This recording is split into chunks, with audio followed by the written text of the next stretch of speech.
that jolly old Lord Borobola laughs on both sides of his face. A very good palace this cause for you and me, said waddling old Borobola to Medea as, returning from our excursion, he slowly lowered himself down to his mat, sighing like a grampus. By this he again made known the vastness of his hospitality, which led him for the nonce to parcel out his kingdom with his guests. But apart from these extravagant expressions of good feeling, Borobola was the prince of good fellows. His great ton of a person was indispensable to the housing of his bullock heart, under which any lean weight would have sunk. But alas, unlike Medea and Taji, Borobola, though a crowned king, was accounted no demigod, his obesity excluding him from that honor. Indeed, in some quarters of Mardi, certain pagans maintain that no fat man can be even immortal. A dogma, truly, which should be thrown to the dogs. For fat men are the salt and savor of the earth, full of good humor, high spirits, fun, and all manner of jollity.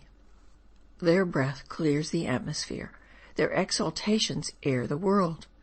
Of men they are the good measures, brimmed, heaped, pressed down, piled up, and running over. They are as ships from Tenerife, swimming deep, full of old wine, and 20 steps down into their holds. Soft and susceptible, all round they are easy of entreaty. Wherefore, for all their rotundity, they are too often circumnavigated by hatchet-faced knaves. Ah, a fat uncle with a fat paunch and a fat purse is a joy and a delight to all nephews. To philosophers, a subject of endless speculation as to how many droves of oxen and Lake Eries of wine might have run through his great mill during the full term of his mortal career. Fat men not immortal, this very instant old Lambert is rubbing his jolly abdomen in paradise. Now, to the fact of his not being rated a demigod was perhaps ascribable the circumstance that Borobola comported himself with less dignity than was the wont of their Median majesties.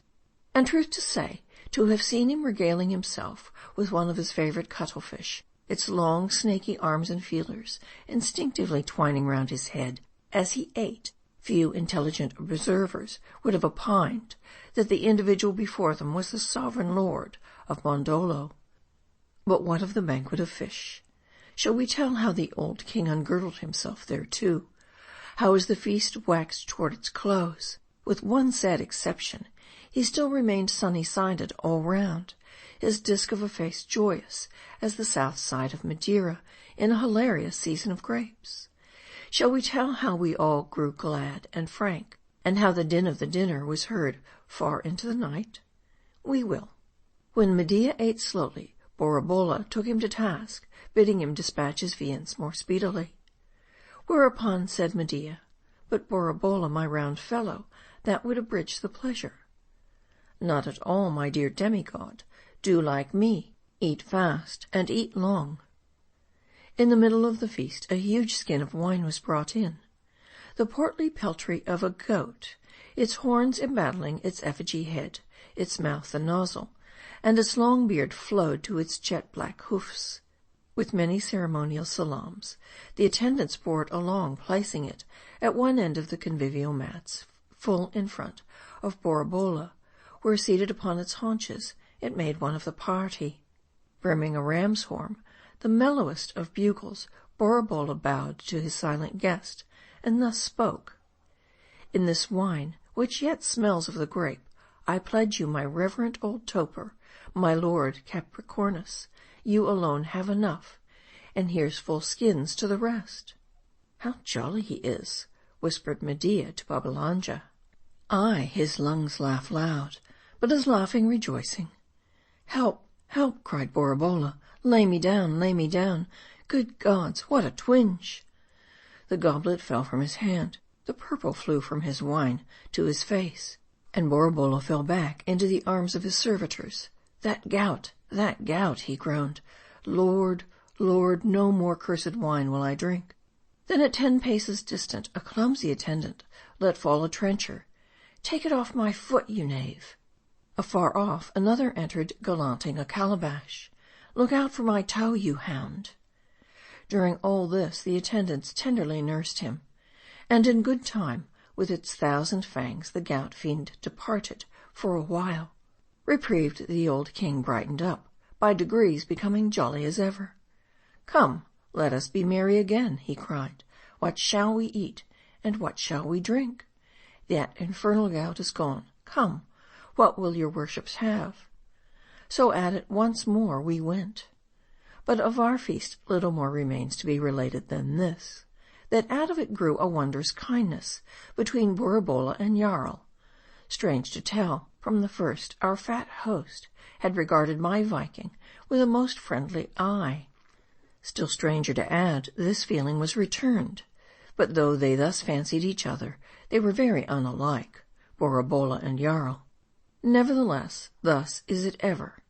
And as the convex fits not into the convex, but into the concave, so do men fit into their opposites, and so fitted Borabola's arched paunch into Jarl's, hollowed out to receive it. But how now? Bораbola was jolly and loud, Jarl demure and silent.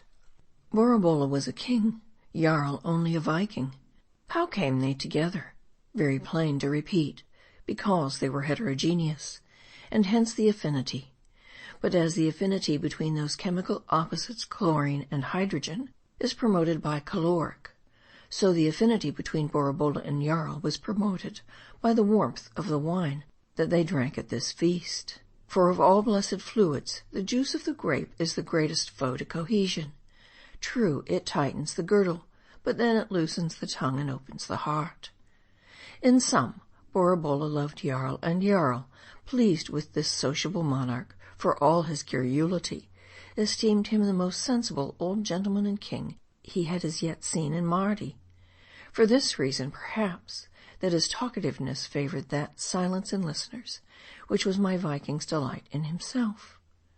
Repeatedly during the banquet our host besought Taji to allow his henchmen to remain on the island after the rest of our party should depart, and he faithfully promised to surrender Jarl whenever we should return to claim him.